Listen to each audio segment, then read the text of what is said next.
Hello everyone and welcome to Bitchin in the Kitchen. Today we will be making one of my favorite dishes, which is red pepper pesto.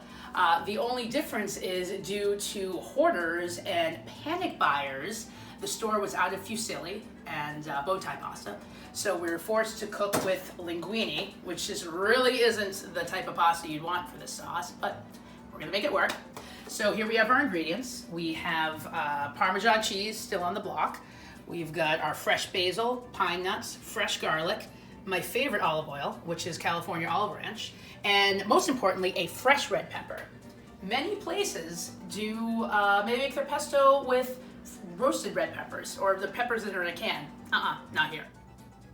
All right, we got our ingredients here. I guess my best piece of advice is make sure you really wash the basil because it does get really a lot of dirt in there. And also, I like to put the cheese on top because it's the most heavy ingredient, and it'll blend better that way. So.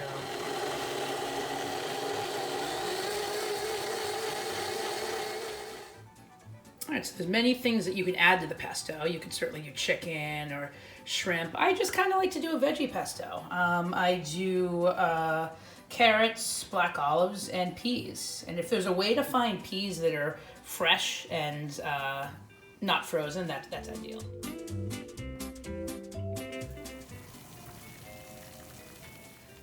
All right, so once the water's boiling, you can just throw some salt in there. This just kind of keeps it from sticking.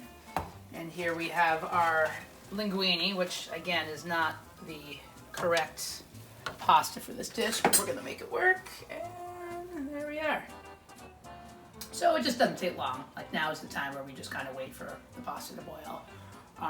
And you know, during that time, it's easy to reflect on things like, why were they out of bow tie and fusilli pasta? You know, I know the store that sells it, and I go there all the time. I know how much pasta they make. So there was plenty, there's always plenty. So the only way that they ran out is because people are hoarding.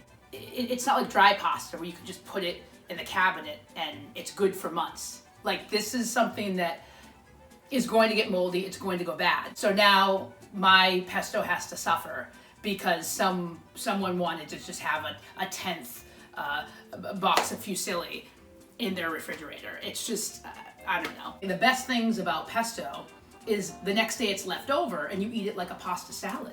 It's delicious cold, it's great, but it's gonna be weird eating linguine cold. So it's just really, I mean, this is just, it's gonna affect lunch tomorrow, basically. Nope, it's almost ready. All right, go time.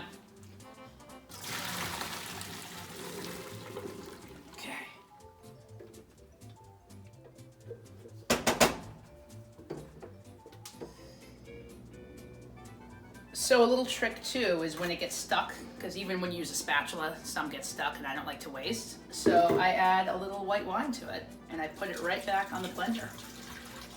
Because you can never go wrong adding wine to any sauce.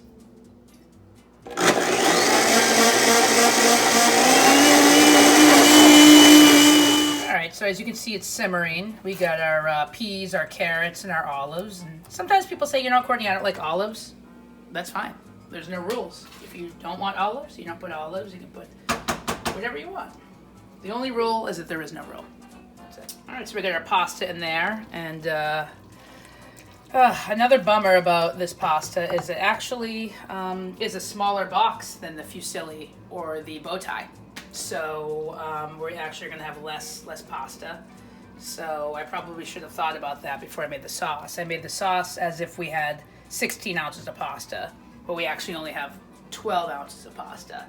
So it's not looking as pretty as it should, but again, we'll make it work.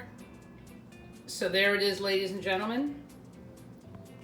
Fresh, organic red pepper pesto. Good night.